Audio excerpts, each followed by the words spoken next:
করছে যে আমি করতে চাই নাই, তারপরে আমি আর কি করছি। পরীক্ষার আসন ছেড়ে প্রেমিকের বাড়িতে অনশন, দাবি বিয়ে না হলে আত্মহত্যার হুমকি। দাখিল পরীক্ষার দিন পরীক্ষা না দিয়ে প্রেমিকের বাড়িতে গিয়েছেন এক শিক্ষার্থী। দাবি, প্রেমিক বিয়ে না করলে তিনি আত্মহত্যা করবেন। প্রেমিকের বাড়িতে অনশন শুরু করে ব্যাপক চাঞ্চল্যের সৃষ্টি করেছেন ওই ছাত্রী। আমি 24 ঘন্টা টাইম দিচ্ছি, যদি তারা না মানে তা আমি ওদের বাড়ি গিয়ে আত্মহত্যা করবো। কারণ আমার ম্যানেজার তো সবই আমি ওরা দিয়ে দিছি না, আমার ম্যানেজার তো আর কিছু নেই। তো আমার এখন বেঁচে থাকাও যে মরে যাওয়া হয়, হয়তো আমি এই বাড়ি বাঁচবো নয়তো মরবো। ঘটনাটি ঘটেছে বরগুনার আমতলী উপজেলার পূর্ব চাওড়া ইউনিয়নের পূর্ব চন্দ্রা গ্রামে। স্থানীয় সূত্রে জানা যায়, আমতলী উপজেলার মহিষকাটা এলাকার একটি মাদ্রাসার দাখিল পরীক্ষার্থী ওই ছাত্রী দীর্ঘদিন ধরে প্রেমের সম্পর্ক গড়ে তোলেন পূর্ব চন্দ্রা গ্রামের হেলাল মৃধার ছেলে আরিফ মৃধার সঙ্গে।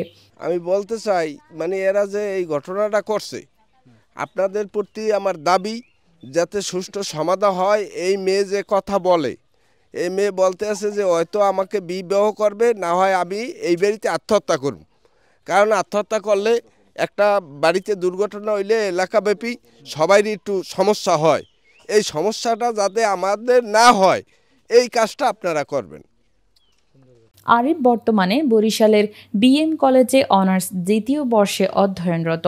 ভুক্তভোগী ছাত্রীর দাবি, 3 বছরের প্রেমের সম্পর্কের মাঝে বিয়ের প্রতিশ্রুতি দিয়ে আরিফ তার সঙ্গে একাধিকবার শারীরিক সম্পর্ক স্থাপন করেছেন, কিন্তু বিয়ের ব্যাপারে সময়ক্ষেপণ করতে থাকেন আরিফ। এক পর্যায়ে গত বৃহস্পতিবার সকাল 10টায় নিজের দাখিল পরীক্ষায় অংশ না নিয়ে সরাসরি প্রেমিক আরিফের বাড়িতে গিয়ে অনশনে বসেন তিনি।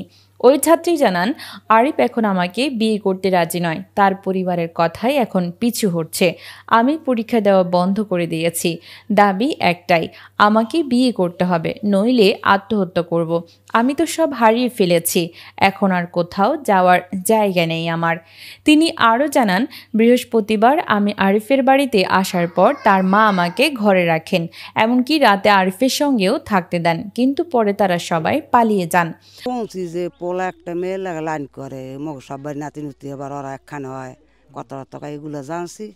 এবারে হেন মাইয়ে যে নাইছে, হেনে আমি এবার দুধ লই যাই ওপার, দেখি মাইয়ে হেন যাইছে পোলা আর মাইয়ে।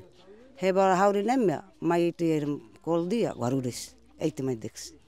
পরিবারের চাপ সামলাতে না পেরে আরিফের পরিবার স্থানীয়ভাবে সমাধানের চেষ্টা করে, এমনকি মেয়েটিকে থানায়ও পাঠিয়ে দেয়।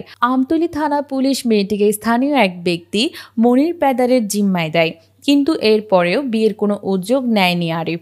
ঘটনার বিষয়ে জানতে চাইলে স্থানীয় ইউপি সদস্য রুহুল আমিন বলেন, আমি 2 পরিবারকে বসে মীমাংসার পরামর্শ দিয়েছি, পরে কি হয়েছে তা আমার জানা নেই।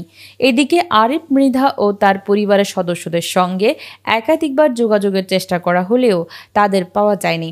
আমতলী থানার officer in charge OC Mohammad Ariful Islam Arif বলেন, ঘটনাটি আমার জানা আছে, তবে মেয়েটির বয়স এখনও বিয়ের উপযুক্ত হয়নি, তাই তাকে একজনের জিম্মায় দেওয়া হয়েছে। মেয়ের পরিবারকেও বিষয়টি জানানো হয়েছে, কিন্তু তারা মেয়েকে নিতে রাজি নয়। ঘটনাটি এলাকায় ব্যাপক চাঞ্চল্যের সৃষ্টি করেছে। স্থানীয় বাসিন্দারা দ্রুত সুষ্ঠু সমাধানের দাবি জানিয়েছেন।